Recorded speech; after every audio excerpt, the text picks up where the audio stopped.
Jadi teman-teman, oke. Iya.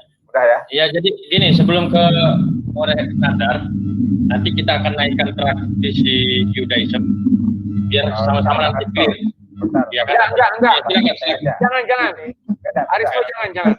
Berbeda, mending nggak usah. Ya udah, lanjut. Nanti kalau setelah ini mau debat sama Faren nggak apa-apa.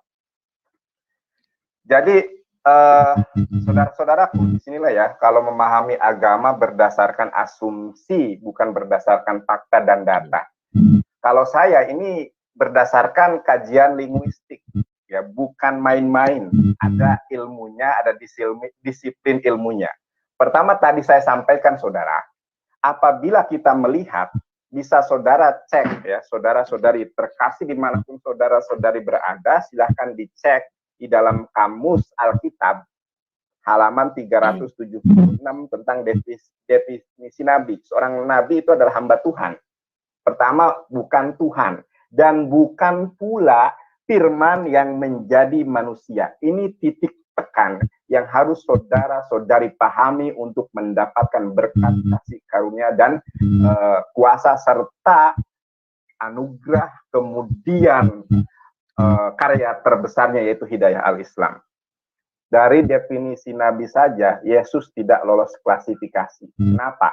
Karena tadi di awal saya mengatakan, Bang Rudi, Yesus itu... Sebentar dulu Bang, aku bising lagi belajar. Mikmu kok bising kali? Oke, aku lepas aja deh. Kayak sakit telingaku. Masih bising nggak? Masih bising. Ini bagus. Dah. Tadi pakai handset mungkin ya. Oke, lanjutkan Bang Rudi. Sebentar, aku perbesar dokumennya. Jadi kalau kita melihat kamus Alkitab, Yesus tidak memenuhi klasifikasi. Kemudian kalau kita kembali ke pertanyaan saya di awal, Bang Rudi, apakah Yesus itu adalah firman yang menjadi manusia? Hayya hadabar, kalau dalam bahasa Ibrani itu hayya hadabar, pada mulanya adalah firman. Bang Rudi mengatakan tadi bahwa Yesus itu adalah firman yang menjelma menjadi manusia. Ketika firman itu menjelma menjadi manusia, konsekuensinya apapun yang dikatakan dia, maka itu adalah firman, karena dia itu sendiri firman. Nah, kalau kita melihat di dalam Sefer Debarim, saudara-saudari perlu ketahui, ini saya tidak dusta, silakan saudara pelajari menurut tulis kursif. Di sini sangat jelas sekali dikatakan, ya, Nabi, ya, Nun, Bet, Yod, Alef, ya. Nabi Akim, Lahem, Mikereb, seorang nabi akan dibangkitkan di antara saudara-saudari, di antara saudara, ya. Mikereb di antara Ahihem, di antara saudara-saudaramu. Artinya memang tadi saya mengatakan Israel, sebetulnya bukan Israel, akan tetapi merujuk ke atasnya itu, Ishak dan Ismail. Oke. Nah, titik tekannya saudara-saudaraku di semua, di sini ada tulisan, ya. Sebentar. We natati bebarai, ya, beviv atau beviu bisa, akan ditaruh firman Tuhan, ya, atau akan disampaikan firman Tuhan ke atas mulutnya. Dan kalau kita melihat kata Debarai ini, Bang Rudi, ya, Dalet, Bet, Res, ini soresnya, akar katanya adalah Dalet, Bet, Res, Dabar, artinya satu kata. Ada mulanya. Makanya kalau kita melihat terjemahan bisa keliru itu. Apa yang dimaksud dengan Sefer Debarim pasal 18 ayat ke-18 ini sesuai dengan bagaimana peristiwa Nabi Muhammad SAW ketika mendapatkan wahyu pertama di Gua Hiro itu, Iqra, bacalah gitu ya. Nah, kalau kita melihat di dalam ulangan, di terjemahan tadi saya tidak menerima SMS, WhatsApp dari siapapun, saya itu gentle. Tidak usah untuk menghadapi Bang Rudi yang hanya mengerti terjemahan, kemudian saya dibantu orang lain, tidak ada. Kamus besarnya tidak ada seperti itu. Nah, karena Bang Rudi adalah bani terjemahan, saya bacakan ya.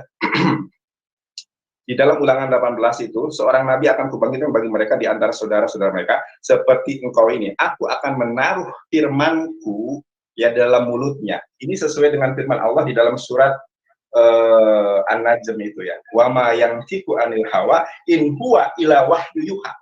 Tidak yang diucapkan oleh sang Rua Emet, sang Muhammad, kecuali adalah wahyu yang ditaruh di dalam mulutnya. Nah, kalau ini kemudian ditafsirkan atau diklaim untuk Yesus, maka gugurlah pernyataan firman telah menjadi manusia. Konsep ini harus gugur kalau orang Kristen meyakini Ulangan 18 ayat 18 untuk Yesus. Dari pengertian Nabi saja, halaman 376, maka akan gugur. Dan Yohanes 1 ayat ke-1, gugur, hayya hadabar itu ya. Sebentar, biar lebih konkret ada datanya, saya akan lampirkan bahasa Ibrani Yohanes 1 ayat 1. Bentar Bang Rudi. Oke, Yohanan, Sefer Yohanan nih. Ya, aku bacakan saja karena aku bukan bani terjemahan. Ya, Bereshit hayya hadabar, we hadabar hayya im, ha Elohim hayya hadabar.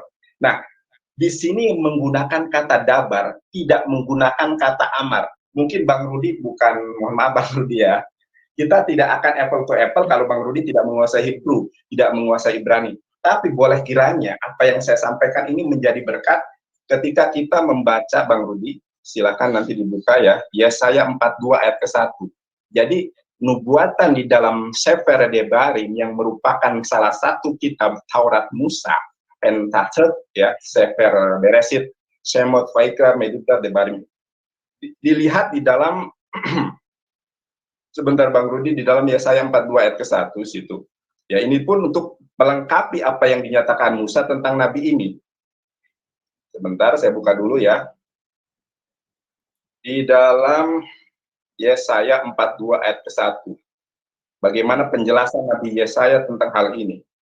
Nah, lihatlah hambaku yang kau pegang, orang pilihanku yang kepadanya aku berkenan. Aku telah menaruh rohku ke atasnya, supaya menyatakan hukum kepada bangsa-bangsa. Ia tidak akan berteriak, menyaringkan suara, atau memperdengarkan suaranya di jalan-jalan. Ingat, Nabi Muhammad SAW ketika disebutkan di dalam hadis yang sahih, itu bicaranya itu tidak pernah berteriak-teriak. Ya, dalam kategori, dalam konteks pembicaraan sehari-hari seperti kita ini. Nah, sedangkan Yeshua HaMasyiah ketika dia disalib, ketika mengusir orang-orang yang yang berjualan di Bait Allah, ketika dia disalib itu mengatakan di dalam bahasa Ibrani, Pon megale Eloi lama sabachthani, atau Eli lama sabachthani, dia berteriak-teriak. Kemudian dia tidak akan terkulai mati terbunuh.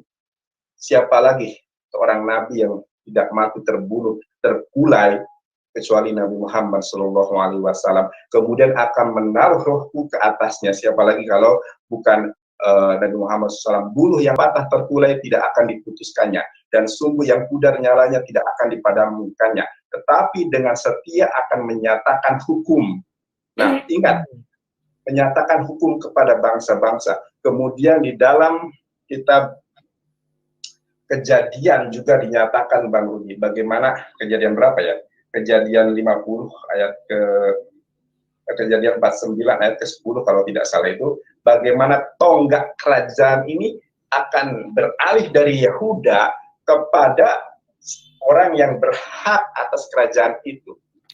Nah, dia akan mengalahkan bangsa-bangsa. Yeshua HaMasyiah itu adalah seorang nabi yang tidak punya pasukan dan tidak pernah menyatakan hukum kepada bangsa-bangsa. Hanya Nabi Muhammad SAW. Dan Yeshua HaMasyiah pun, atau Isa Al-Masih, itu menyatakan di dalam Matius 21 ayat ke-42-43, kerajaan Allah akan dicabut daripadamu dan akan diberikan kepada satu sosok yang di luar dari Bani Israel. Ini di dalam bahasa Ibrani-nya ada.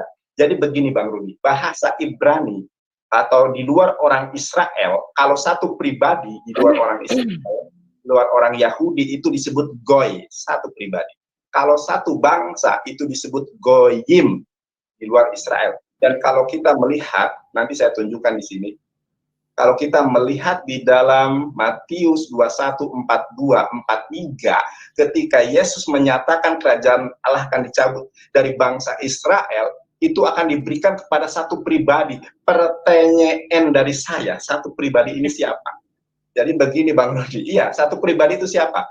Evangelis, apakah Anda itu asumsi? Saya itu adalah seorang evangelis, pewarta firman, pengabar kabar baik yang ketika berbicara, ketika menyampaikan argumentasi, itu senantiasa berdasarkan data dan fakta. Itu yang harus Bang Rudi ketahui. Biar tidak dikatakan hoax, saya akan nanti bukakan, namun saya akan memberikan atau melemparkan waktu kepada Bang Rudi untuk menyampaikan hal-hal yang perlu disampaikan. Saya mencari dulu ayat dari Matius 21, 43 dalam bahasa Ibrani, artinya goy. Silakan Bang Rudi. Oke, terima kasih. Makin lama makin heran saya melihat kalian ini. Apakah Allah SWT mengenal Nabi Yesaya? Allah SWT tidak pernah mengenal Nabi Yesaya dan tidak pernah mengenal kitab Yesaya. Kenapa kamu tega mengambil dari Yesaya?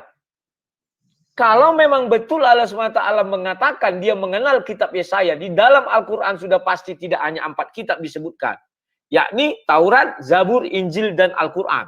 Tetapi tambah lagi kitab Yesaya. Mungkin kau mau mengatakan itu salin-salinan, tidak bisa, itu sudah kitab. Paham ya? Itu yang pertama mengenai Yesaya.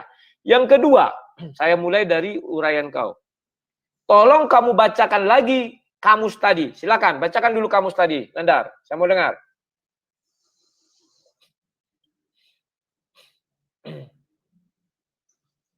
Saya bacakan. Nabi.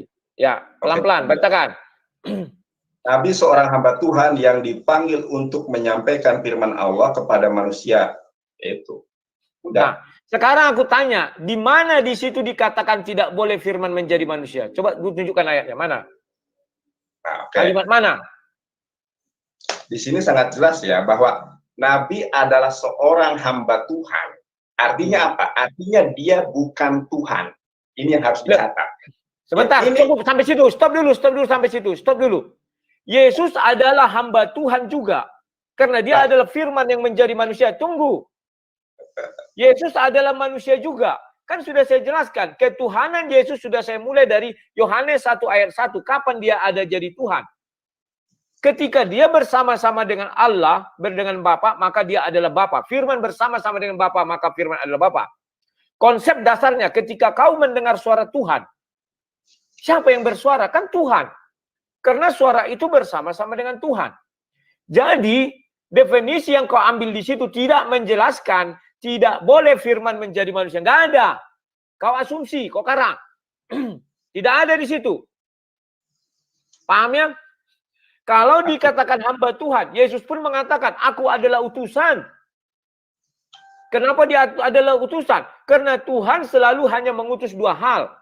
Roh dan firman. Paham ya, Nandar?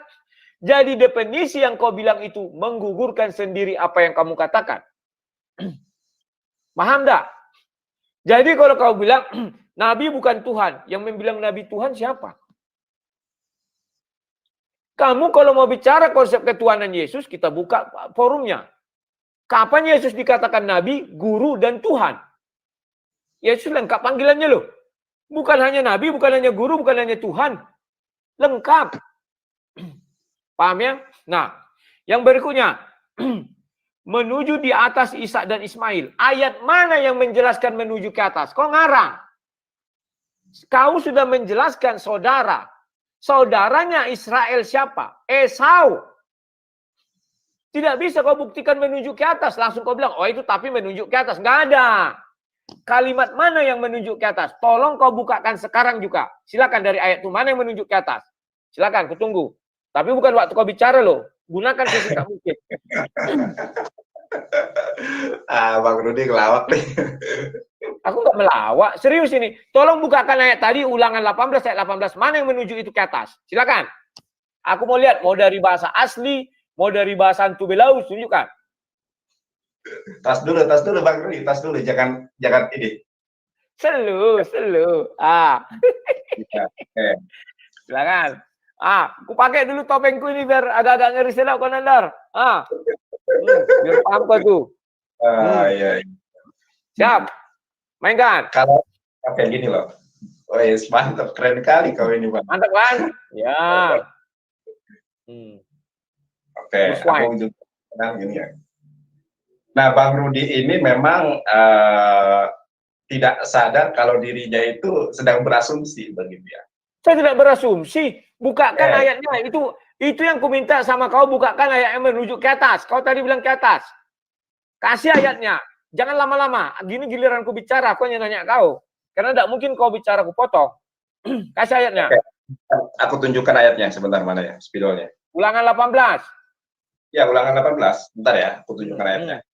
Silakan. Jadi begini saudara, makanya saya itu sampai Gracia Velo itu sampai ketir menghadapi saya. Nggak usah lari-lari ke Gracia Velo, nggak ada urusan. Kau tunjukkan saja itu, nggak usah lari ke Gracia Velo. Nah, katanya abang tadi nyuruh saya nunjukkan. Kenapa topengnya dibuka lagi? Kenapa topengnya dibuka lagi? Saya tunjukkan ini ayatnya. Biar jangan kena strike. Nanti kena strike sama YouTube. Dia dua punya aplikasinya kuning ya. Silakan. Oke, ini Bang Rudi. Ya. Ayatnya sudah sungguh sangat jelas, Bang Rudi ya. Di sini aku agak slow ya biar Bang Rudi ini mendapatkan. Ku tunggu, silakan. Di sini sangat jelas sekali. Nun, bet, yod, alef, nabi ya. Nabi aku lahem bagi kalian. Mikereb ini adalah among kalau dalam bahasa Inggris. Tetapi kalau di dalam bahasa Ibrani kemudian diterjemahkan ke dalam bahasa Indonesia ini boleh bermakna di antara ya. Di antara di sini ada tulisan Ahehem.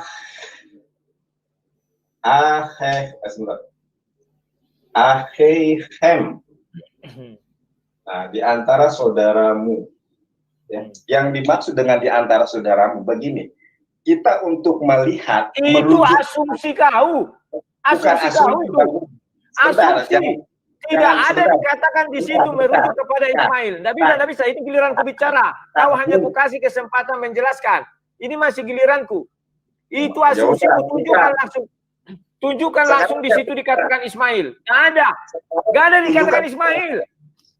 Sekarang tunjukkan kepada saya bahwa iya, sekarang tunjukkan kepada saya bahwa itu untuk Yesus. Harusnya itu formula di dalam hukum. Saya sudah tunjukkan.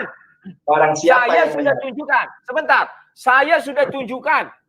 Pertunjukannya sudah saya tunjukkan dari tadi. Share screen. Biar saya ajari kau. Share screen dulu. Siapa namanya itu? Admin. Ulangi ulangan itu. Kau mengarang-ngarang. Nggak ada dibilang di situ kepada Ismail. Ngarang kau. Ayatnya nggak ada. Ini bukan untuk Ismail. Sebentar. Ismail, jangan lari kepada ini. Loh, kau bilang tadi Ismail. Merujuk kepada Ismail. Dengarkan dulu makanya. Itu kan ulangan. Kau bilang Ismail langsung ke atas. Saya jelas. Tidak, ulang. Sebentar. Ini giliranku, bukan giliranmu. Ini giliranku, bukan giliranmu. Saya hanya meminta. Ya, nanti kau jawab. Oke. Ini giliranku, bukan giliranmu.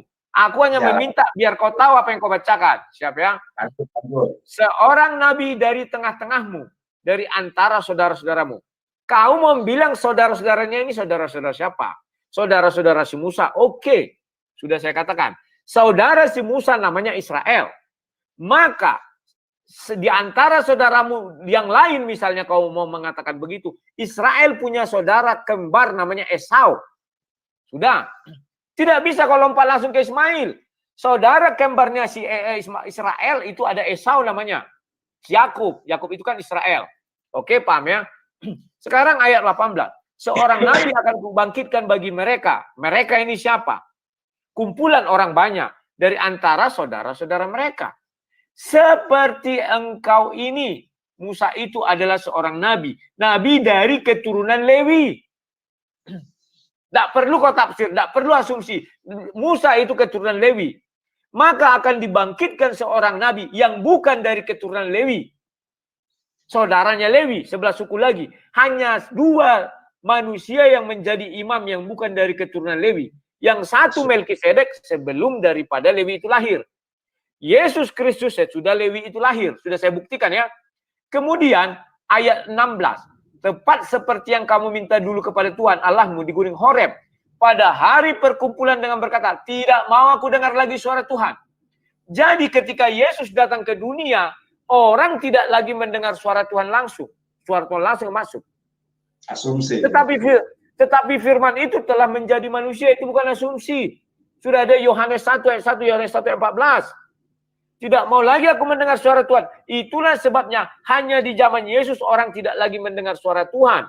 Kecuali ketika Yesus dibaptis. Hanya 1 kali itu lagi Tuhan datang, berbicara Yesus dalam air. Itu menunjukkan konsep Kejadian 1 ayat 1 sampai 3. Oke, aku ya. Belum, tunggu. Dan api yang besar itu tidak mau lagi aku melihatnya. Jadi, Tuhan tidak datang lagi dalam wujud benda-benda yang bukan manusia. Contoh api, di sema api. Tidak dalam api lagi Tuhan datang. Tidak dalam tiang awan, tiang api. Paham kan? Sehingga Tuhan datang dalam apa? Ya dalam manusia. Supaya manusia bisa melihat, bisa mendengar suara Tuhan tanpa dia mati. Paham nggak? Saya belum bertanya tentang agama Islam loh. Saya belum membahas dari agama Islam. Setelah ini aku habisi kau. Silakan. Oke, ya. Perbesar Bang layarku biar kelihatan imutnya. Sih. Biar kelihatan tampannya. Oke, saya besarkan. Ya, silakan. Jadi memang Bang Rudi ini hanya asumsi saja sebetulnya. Tadi mengenai bahwa Melkisedek di dalam Ibrani 7 itu ya, Ibrani 7 ayat sekian itu, Melkisedek ini lebih hebat dari Yesus, tidak punya bapak, tidak punya ini itu. Bang Rudi ngatakannya lain, penafsiran itu asumsi. Itu yang disebut asumsi. Sebentar, Kemudian, sebentar. Saya. Itu enggak ranah kau. Bagian saya ini. Bukan, saya tidak asumsi. Tidak. Begini. Coba dulu sekalian kubu jelaskan sama kau, biar jangan kau bilang aku asumsi. Tidak. Sebentar. Bang, waktu aku ini udah aku ini aja deh, udah aja. Tadi kau kasih kesempatan. Kau kasih dulu gini aja. Kau kasih aku kesempatan bicara. Tadi kau juga aku kasih kesempatan bicara karena kau bilang berasumsi, maka aku tanya kau. Sekarang bukakan dulu share screen-ku. Sebentar, tunggu. Sebentar biar kau paham. Tidak, jangan terlewat. Tolong di share screen, besarkan share screen-nya, biar jelas. Ayat 3, ia tidak berbapa, tidak beribu, tidak bersilsilah. Harinya tidak berawal dan hidupnya tidak berkesudahan. Dan karena ia dijadikan sama dengan anak Allah, ia tetap menjadi imam sampai selama-lamanya. Ingat, konsepnya adalah mengenai imam. Ini bukan tafsir. Di sini dijelaskan, ini. Camkanlah betapa besar orang itu kepadanya Abraham, bapa leluhur kita memberikan 1/10 dari hasil rampas yang baik. Dan mereka dari anak-anak Lewi yang menerima jabatan iman mendapat tugas menurut hukum Taurat untuk memungut 1/10 dari umat Israel, yaitu dari saudara-saudara mereka, sekalipun mereka ini juga adalah keturunan Lewi. Tidak beribu dari Lewi, tidak bersilsilah dari Lewi, hidupnya tidak berawal dari Lewi, dan hidupnya tidak berkesudahan dari Lewi. Dan karena ia dijadikan sama dengan anak Allah, ia tetap menjadi imam sampai selama-lamanya. Oke, silakan Nandar. Oke, aku ya. Jadi itulah ya, udah ya.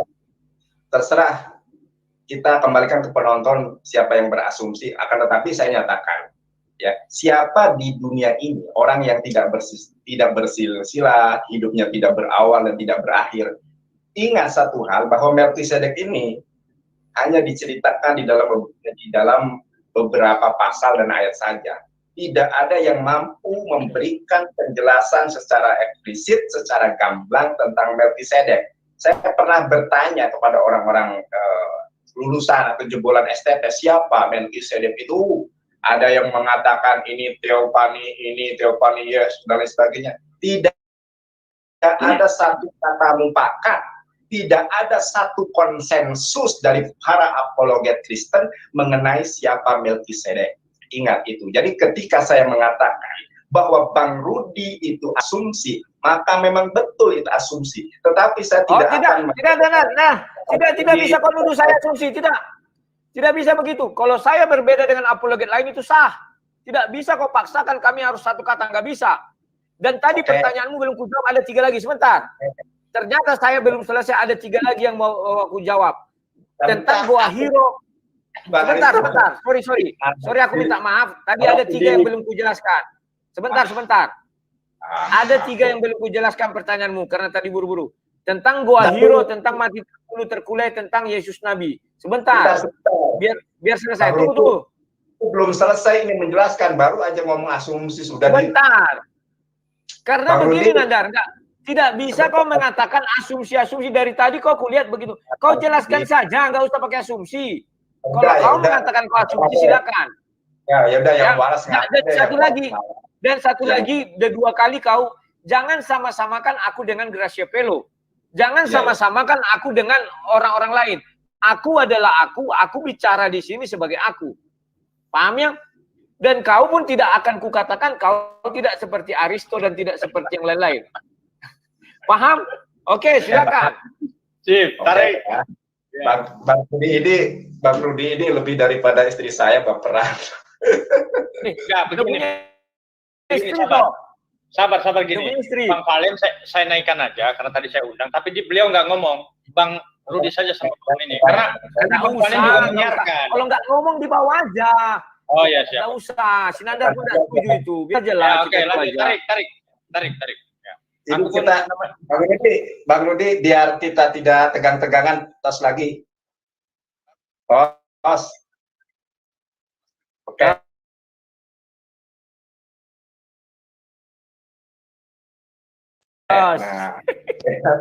Oke, lanjut. Bang, permintaan dari penonton, abang pakai lagi anunya katanya.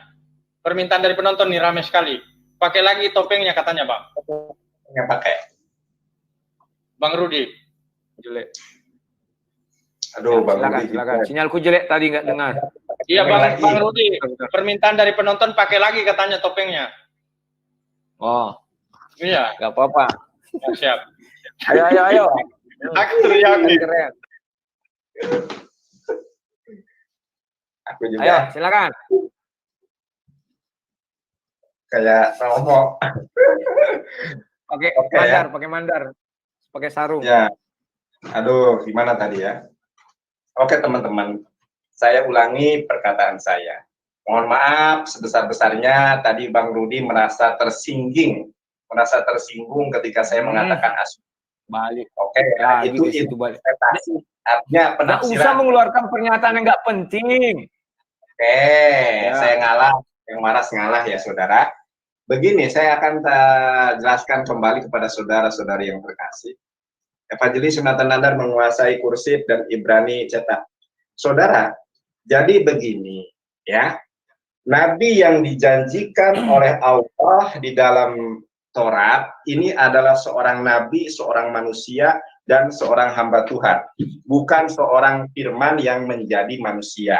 Kembali lagi, saya tidak bosan-bosan, silahkan dibuka Kamus Alkitab halaman 376. Seorang, ini definisi nabi yang nulis Alkitab sendiri ya.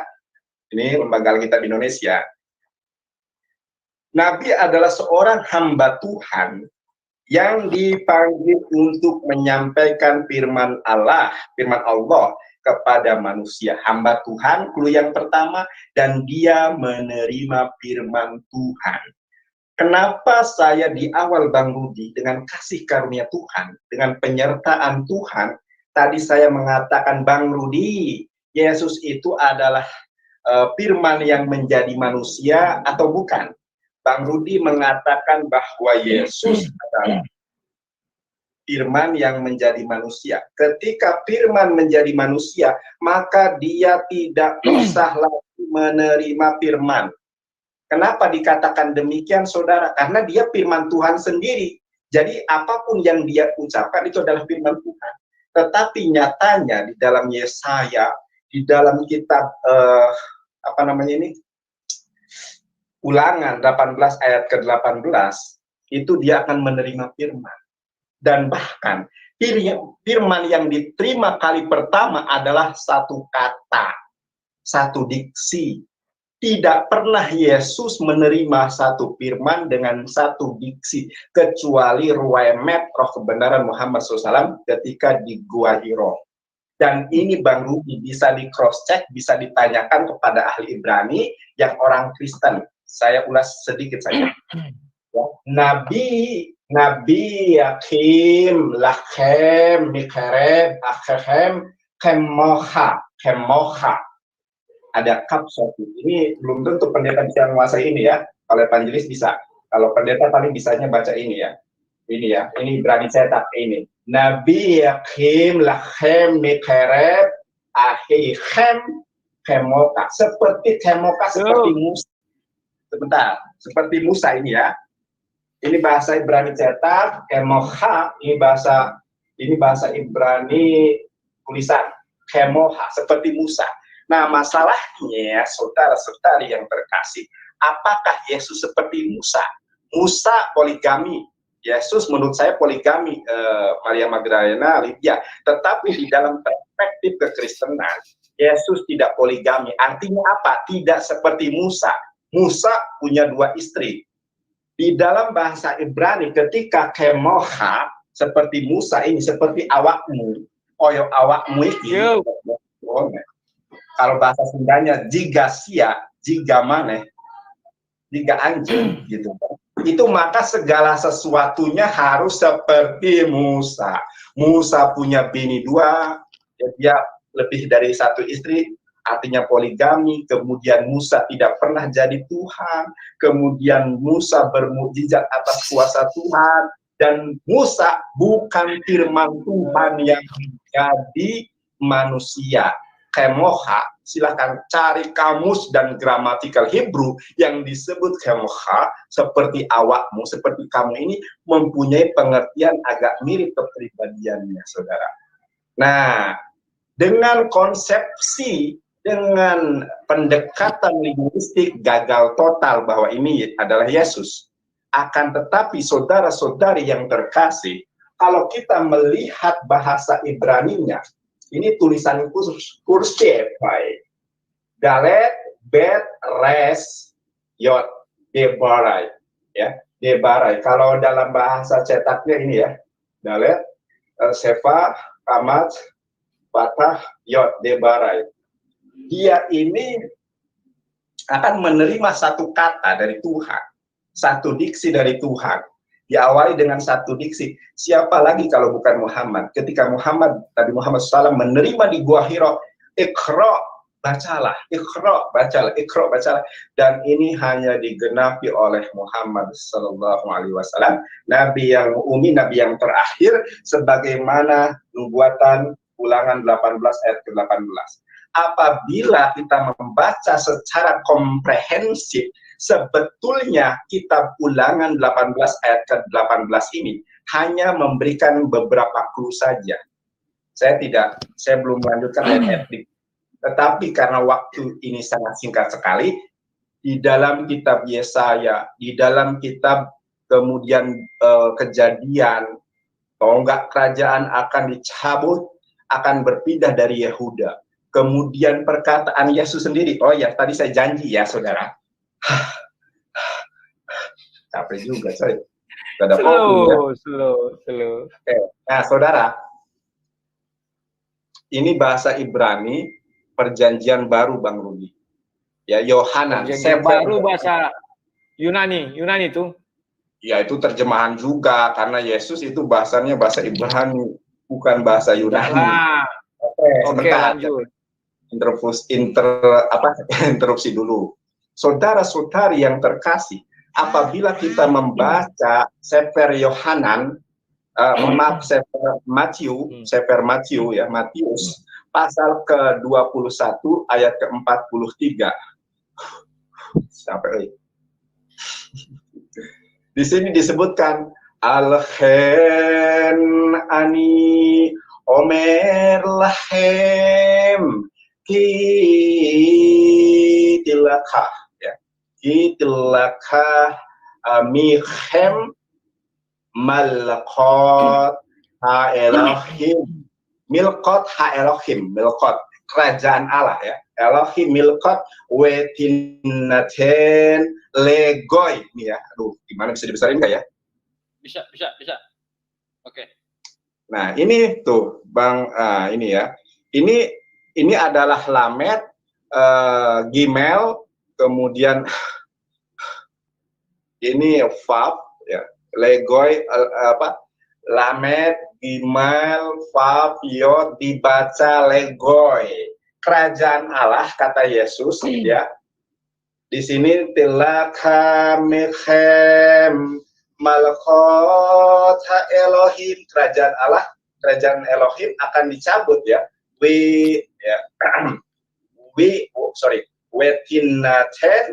Wetinaten legoy aser, akan dicabut daripadamu. Ketika itu Yesus berbicara dengan orang-orang Yahudi, bukan dengan orang-orang di luar Yahudi. Akan dicabut daripadamu dan akan diberikan timnaten, tadi apa? Aduh, wetinaten legoy, Bang Rudi. Ini bukti dan fakta. Seperti inilah berdiskusi Bang Rudi, ada data, ada fakta. Ini yang nulis Ibrani ini, yang menciptakan perjanjian baru dalam bahasa Ibrani, bukan orang Islam, orang Kristen sendiri. Cuma masalahnya teman-teman Kristen ini nggak menguasai Ibrani, nggak menguasai Hebrew, sehingga hanya melihat terjemahannya. Di dalam terjemahannya apa?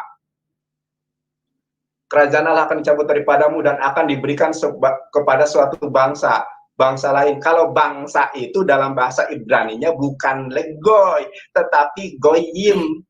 Im itu adalah plural. Kalau di sini legoy itu satu pribadi, Bang Rudi. Fabi ai ala rabbikuma tukadziban, nikmat Tuhan yang mana lagi yang kau dustakan, Bang Rudi. Segera bertobat karena kerajaan Allah sudah dekat, dan sangat terbukti bahwa Ulangan 18 ayat 18 apabila dibaca secara komprehensif dengan ayat-ayat penguat lainnya, dengan Matius 21, 42, 43, itu adalah untuk Nabi Muhammad SAW. Bukti yang terakhir, ayat ke-44 Matius 21 itu dikasih kurung kurawal. Kurung kurawal itu ayat tambahan, ayat palsu. Saudara-saudari yang terkasih, firman Tuhan dinyatakan pada malam hari ini agar saudara-saudara tahu bahwa telah dinyatakan kasih karunia serta karyanya yang besar. Inna dinna indallahil Islam. Bang Rudi ini orang yang sangat baik. Saya senantiasa mendoakan kiranya suatu saat dijamah, dilawat, ditangkap Tuhan, diselamatkan Tuhan, dipilih menjadi pribadi baru, manusia baru di dalam iman dan Islam. Haleluya, terpujilah Tuhan. Alhamdulillahirabbil alamin. Gitu Bang Rudi, cara beginilah berdebat. Ada data dan asumsi bahasa Ibrani. Ya. Sudah, terima kasih. Ya. Sudah? Sudah ada gitu Halo, aja, Nada, bagus. sudah? Ya. Oke. Sekarang ya. Kau siap-siap ya, habis ini aku bertanya tentang Islam. Ya. Enggak. Tapi aku jawab dulu yang kau bilang tadi. Oke. Tidak keluar dari... Tenang. Ulangan dia. Sekarang saya jawab satu persatu. Pertama, saya suka melihat kau mengenai gua hero, kau bilang tadi kan. Siap. Sekarang tunggu. Sebentar ya. Saya share screen dulu ini. Sebentar. Percayalah kalian, habis ini kubungkam mulut Sinandar, tak bicara lagi. Bentar ya. Oke, kita buka yang namanya ntar. Ini ntar. Share screen dulu. Ini sudah share screen. Oke, share screen. Sudah? 2 Petrus 2 ayat 4. Sebab jikalau Allah tidak menyayangkan malaikat-malaikat yang berbuat dosa, tetapi melemparkan mereka ke dalam neraka, dan dengan demikian menyerahkannya ke dalam gua-gua gelap untuk menyimpan mereka sampai hari penghakiman. Jadi, kalau menurut Alkitab, jikalau ada orang bertemu dengan malaikat di gua-gua gelap, itu adalah iblis. Menurut Alkitab loh. Saya tidak bicara tentang agamamu. Jadi bagi kami, iblis tidak mungkin dinubuatkan di dalam Ulangan 18 ayat 18 menjadi nabi. Tidak mungkin. Ini Ulangan 18 kan bicara tentang kekristenan. Hanya iblislah yang di goa-goa gelap. Maka kalau iblis memberi sesuatu kepada seseorang, dia adalah nabi palsu, bukan nabi Tuhan. Paham ya? Yang kedua, ini langsung skakmat sama Konandar. Kau bilang tadi bahwa Tuhan tidak pernah menjadi nabi atau nabi tidak pernah menjadi Tuhan. Keluaran 7 ayat 1 Nandar. Tolong di share screen. Wah, lari pula yang punya room. Halo yang punya room, keluar. Hai yang punya room. Keluarlah, keluarlah, keluarlah. Hai yang punya room, keluarlah, keluarlah, keluarlah. Share screen, mohon share screen. Siap. Oke, tarik. Keluaran 7 ayat 1. Berfirmanlah Tuhan kepada Musa, lihat aku mengangkat engkau sebagai Allah bagi Firaun dan Harun. Abangmu akan menjadi nabimu. Artinya kau kalah telak, Nandar. Titik. Jangan kau jawab. Itu titik. Sudah kalah telak kau. Kau bilang nabi tidak pernah jadi Tuhan. Suka-suka Tuhan diangkat nabi menjadi Tuhan pun bisa. Sekalipun itu hanya untuk Firaun. Kalah kau ya. Sudah telak. Jadi 2. Kalau bagi orang Kristen, Ulangan 18 ayat 18 tidak boleh dia bertemu di goa-goa. Kenapa? Di goa itu adalah iblis. Iblis menurunkan firman-Nya kepada nabi palsu. Nabi palsu menyatakan kepada umat manusia. Itulah sebabnya di Bible dikatakan di Galatia. Sebentar, aku buka lagi Galatia 1. Biar jelas. Bentar ya. Galatia 1 ayat 8. Ini Galatia 8. Tetapi sekalipun kami itu adalah rasul, ataupun dikatakan ini, tetapi sekalipun rasul atau seorang malaikat dari sorga yang memberitakan kepada kamu satu Injil yang berbeda dengan Injil yang telah kami beritakan kepadamu, terkutuklah dia. Maka Ulangan 18 ayat 18 tidak akan pernah berbeda, tidak akan pernah memberitakan Injil yang berbeda dengan Injil yang ada dalam Bible, yang disampaikan oleh para rasul dan disampaikan oleh Yesus. Maka kalau kamu bilang itu kepada di luar Alkitab, itu adalah orang-orang terkutuk, iblis. Kenapa? Jelas di Alkitab dikatakan Yesus disalibkan, mati dan dikuburkan, turun dalam kerajaan laut, naik ke atas kerajaan surga. Apabila ada yang memberitakan Injil di luar daripada itu orang terkutuk. Tidak sesuai lagi dengan Ulangan 18 ayat 18. Karena Ulangan 18 ayat 18 tidak menghasilkan nabi terkutuk. Dan mati nabi terkutuk kita nggak tahu bagaimana. Apakah mati normal ataukah mati yang lain-lain? Kalau zaman sekarang kan mau disantet juga.